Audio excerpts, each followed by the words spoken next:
So let's tackle about the lesson 9, which is the cut in between modern and contemporary art. So first is, what is modern art?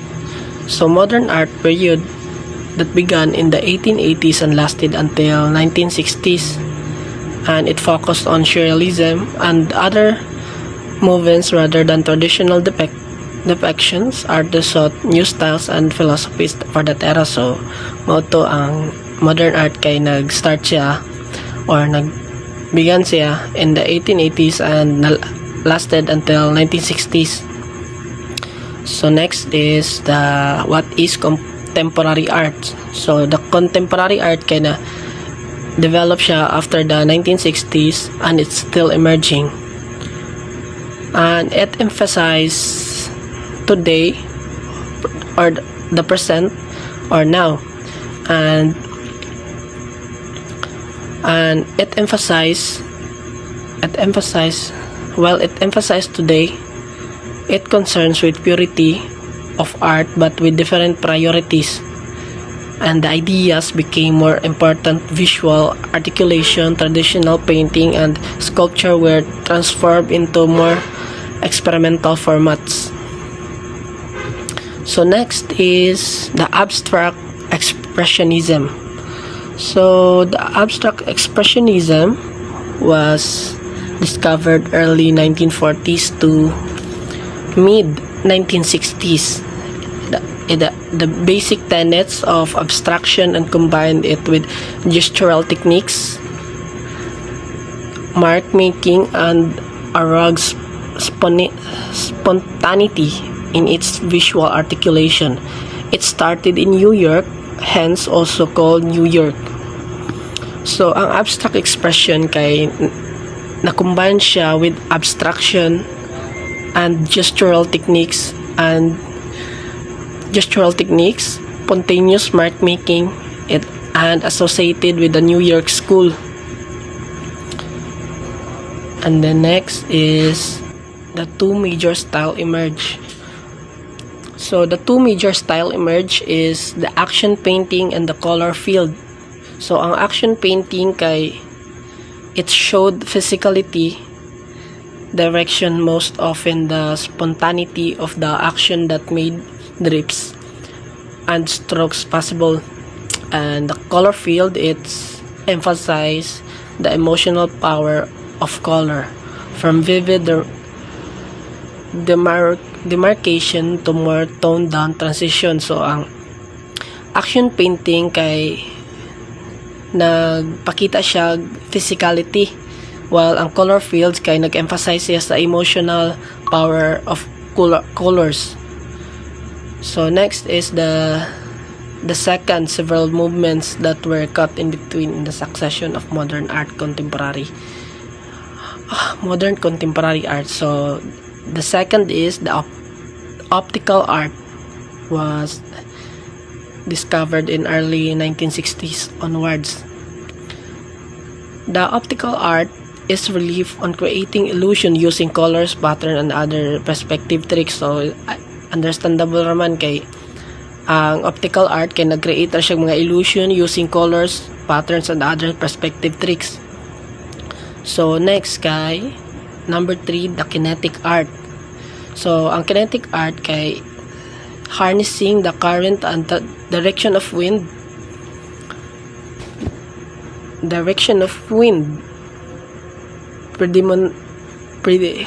predominantly sculpture.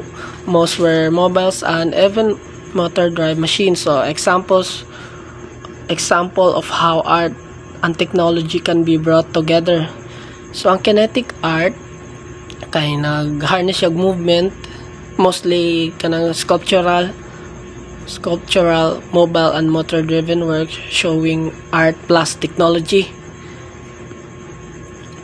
So next is number 4, which is the Gutai.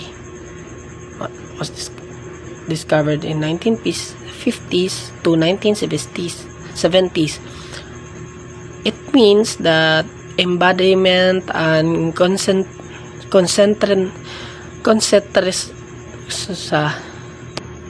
concreteness goal was not only to explore the materiality of the implements used in the performance, but also to hold a deeper desire to make sense of the relationship between the body movements and the spirit of their interaction during the process of creation. So ang gutay kay kansya Japanese movement na nag-emphasize sa embodiment and concreteness, explored materiality and the relationship of body movement and materials during the creation. So next is minimalism, early 1960s. Minimalism in seen as an extreme type of abstraction that favored geometric shapes, color fields, and use of materials that had an industrial disperse, avoided over symbolism and emotional content, but instead called attention to the materiality of the works.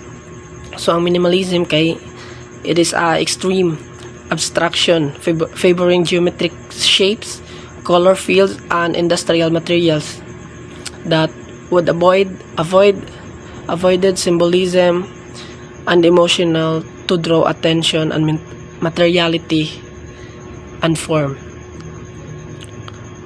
So next is the pop art in 1950s. Pop art drew inspiration sources and even material from commercial culture, making it one of the most identifiable and relatable movement in art history. And they turned to commodities designed and made for masses. So ang pop art kay it draw from commercial culture, consumer goods, and mass media, made art relatable by using everyday commodities and imagery. So next is the seven, or the last several movements. So ang last kay the postmodernism. So ang postmodernism kay it was discovered in 1970s, or it's in 1970s. Most pertinent movement that solidified the move to contemporary art, that it include the conceptual art, the expressionism, feminist and the feminist art. So that's all. Thank you. So next, other contemporary art movements. 1. Neo-pop art.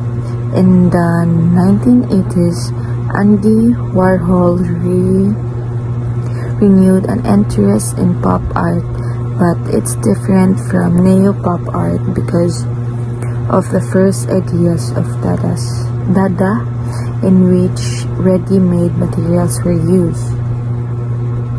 Dada is a movement that was very much against values of the colonial and even the national. It was both the war in because of the values movements of this. So neo-pop art started in the 1980s. It was inspired by pop art but mixed with ideas from Dada. Like Dada, it used every objects and ready-made materials. However, neo-pop focused more on modern consumer culture, media, advertising, and celebrity life, while Andy Warhol while Andy Warhol revived interest in pop art, neo-pop artists created works that were louder, brighter, and more commercial looking. So neo-pop art shows how society is obsessed with brands, fame, cartoons, and mass production. Example sa artist is Jeff Koons, Balloon Dog Sculptures, Takashi Murakami, colorful anime style characteristic. Examples na siya sa neo-pop art. Okay, number 2. Photorealism.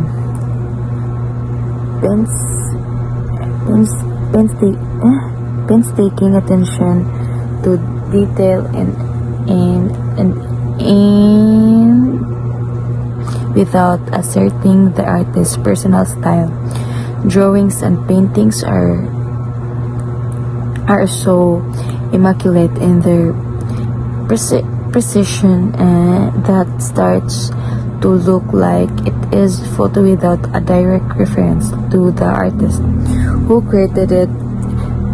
Jacques Clos and Gerhard Richter, photorealist artists.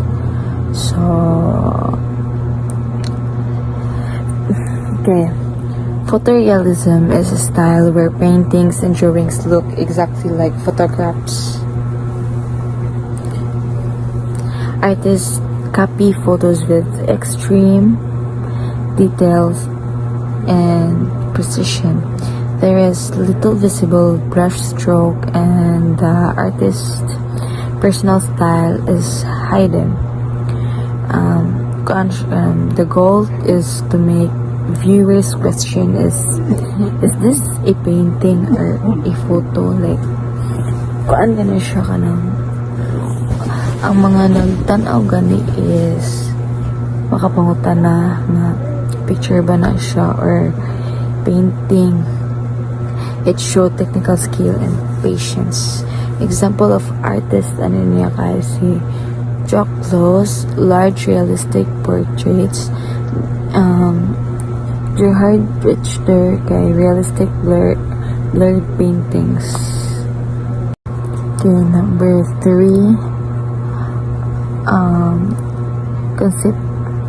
Conceptualism in form and shaped by pop art against the idea that art is commodity brought about by art institutions such as museum and galleries where works are built and circulated. Jenny Holzer, Damon Hirst, artist. So conceptualism art focuses more on the idea than the physical artwork. It believes that the concept or message is more important than how beautiful the artwork looks. It fought against the idea that art is just product to be sold in museum and galleries. Conceptualism kay artwork, the meaning is the artwork itself kuno. Even simple objects can bisan kuno simple ra na siya object, mahimo kuno siyang carry strong ideas like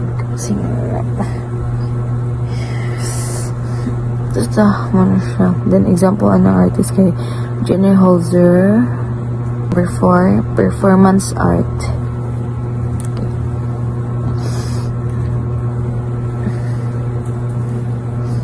Related to conceptual art and began in the 1960s. most concerned about the heart of artwork rather than with entertaining the audience. Maybe planned or live recorded, it is durational in nature and considered as ephemeral works of art. Marina Abramovic, Yoko Ono, and Joseph rosters of well-known artists. Performance arts, performance arts, nagsugod daw siya sa 1960s and is closely related to conceptual art. Instead of paintings or sculptures, the artist uses their body and actions as the artwork. It can be live or recorded, planned or spontaneous. Di ko kalitok. It is often temporary, ephemeral. Then, nag-focus na siya sa experience, emotion, message, not entertainment. Example sa artist Marina Abramovic, silent and endurance performance. Yoko Ono, kanang audience participation works. Joseph Buell, symbolic performance. So number five. So number 5, installation art is a kind of immersive works, large scale. Installation art makes use of a host of objects, materials, conditions, and even light and aural components considered site-specific and maybe temporary or imperial in nature.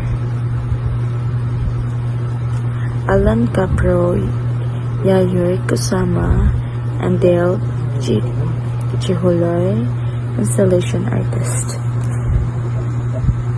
Okay. Installation art. Installation art is large-scale, immersive artwork designed for a specific space. It uses different materials like objects, light, sound, and video. It is often site-specific and something temporary. Then, instead of just looking at art, viewers enter and experience the artwork. Then, site naman to na ako ang mga examples ng artists, si Alan Capro, di ko kalitok sa Yayoi Kusama, Dale Chihuloy, about siya.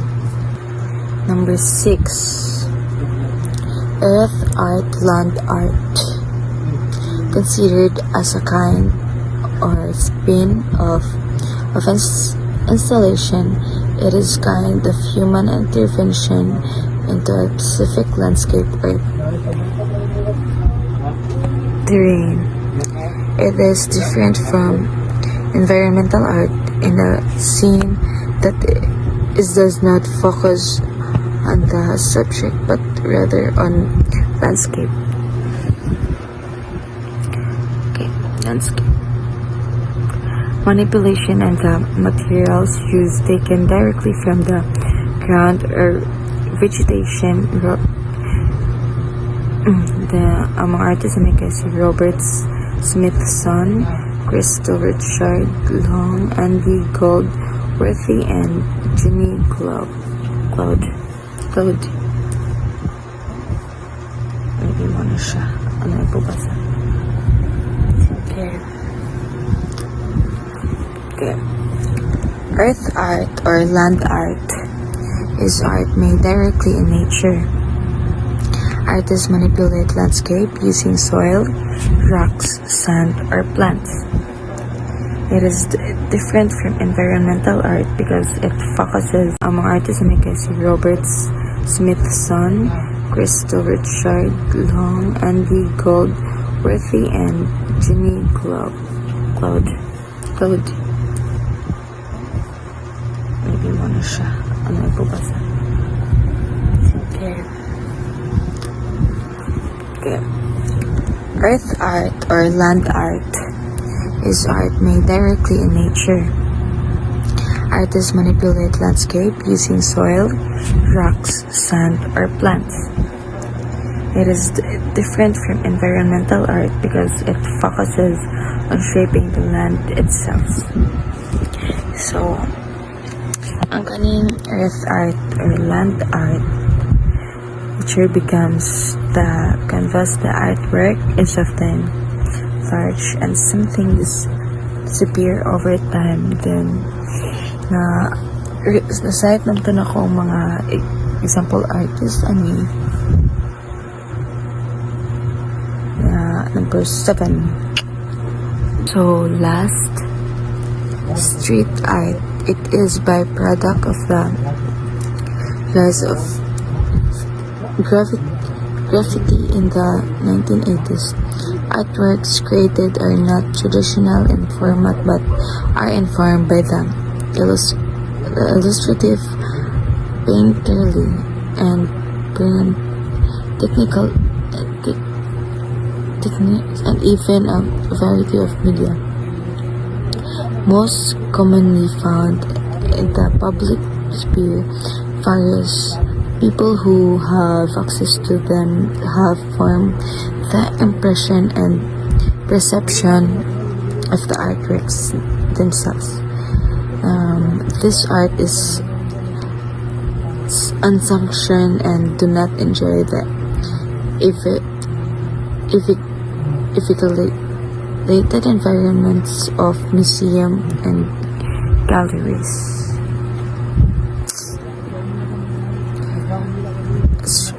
Street art developed from graffiti in the 1980s.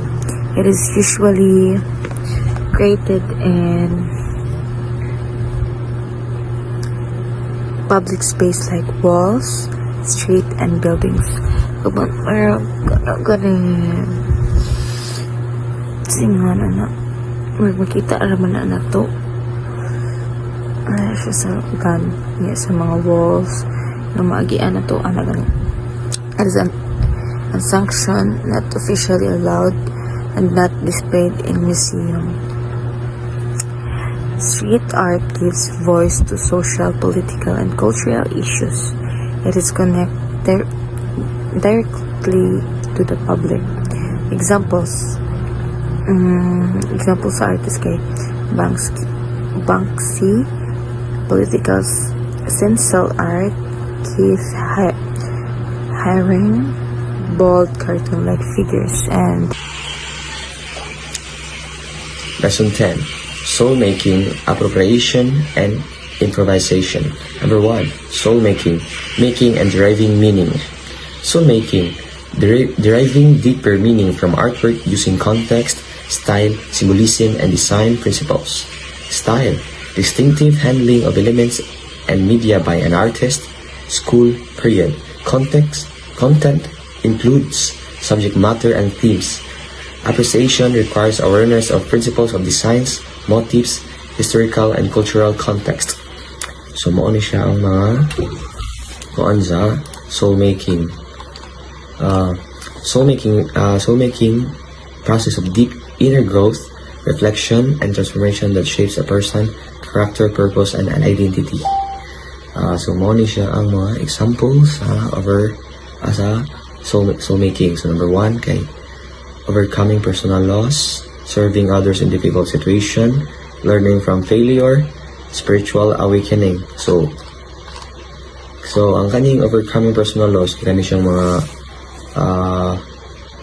become more compassionate towards others, or strengthening their faith of personal values.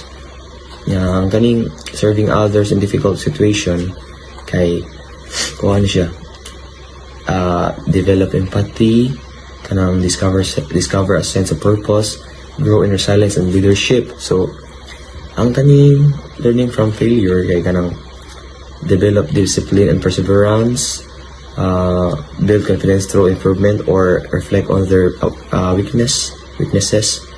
So kaning spiritual awakening kay learns forgiveness, develops inner peace or gains clarity about life purpose. Number 2, improvisation. Definition: creating or acting without full prior plan, spontaneity. Role in modern, contemporary art, 1960s happenings, action painting, or process visible. Performance art, process and event often more important than finished product. Effect: unpredictability, unique identity, direct audience engagement, chance-based outcomes alter meaning and reception. So, ang kaning improvisation means creating or performing something without preparation, like example improvisation. Nakoy 3 examples of improvisation. Like number 1, improvisation in music. Kaning improvisation in music kay kanang mag live performance ka nya. Bisag wala kay kanang mga gitanaw nga mga notes about sa music, then create kag mga new melodies on the spot ba. So kani kaduha nga sample sa improvisation. Improvisation in drama. So wala kaning drama kanang like mga drama na ka, then makalimot kasi mga lines. So may mga button kay imbis mag-stop ka, ang imong button na lang ay mag-stay in character ka, then maghimo ka ng imuhang lines na ma-fit sa imuhang scene or ma-fit sa imong drama. So kaning katulo kay improvisation in daily life. Like kaning mo ni pinakasayon sa tanan. Like kanang palitan ka ng na-burn out sa inyo ha. So ang imong button na kay mag-on kasi mo cellphone sa flashlight or ato ka sa window mo pa dool or ato ka sa gawas mas hayag-hayag na nakita sa buwan. So mao ni siya ang improvisation. Number 3, appropriation. Definition: reuse or contextualization of existing images, objects, or style to create new meaning or critique authorships. Historical context. Practice goes back to apprentices, copying, masters. Modern appreciation, questioning authorship and ownership of meaning. Example and effects. Andy Warhol's Campbell soap cans reframe commercial. So, kaning appropriation means taking or borrowing something such as an idea, style, image, or cultural element and using it in a new context. Like one example sa appropriation. Number 1, artistic appropriation. Like same ka Andy Warhol, like kanang reuse everyday gi-use niya everyday ang commercial image, like so kaning mga soap cans lagi mo na yang gipanggamit sa yang artwork. So number 2, cultural appropriation. A fashion brand uses traditional indigenous clothing design in a runway show without permission or understanding their meaning. Like kanang sa Manila kanang mga indigenous clothing no, kanang sa gulay mga permission ba. Mao na siya. So mao na siya. Thank you.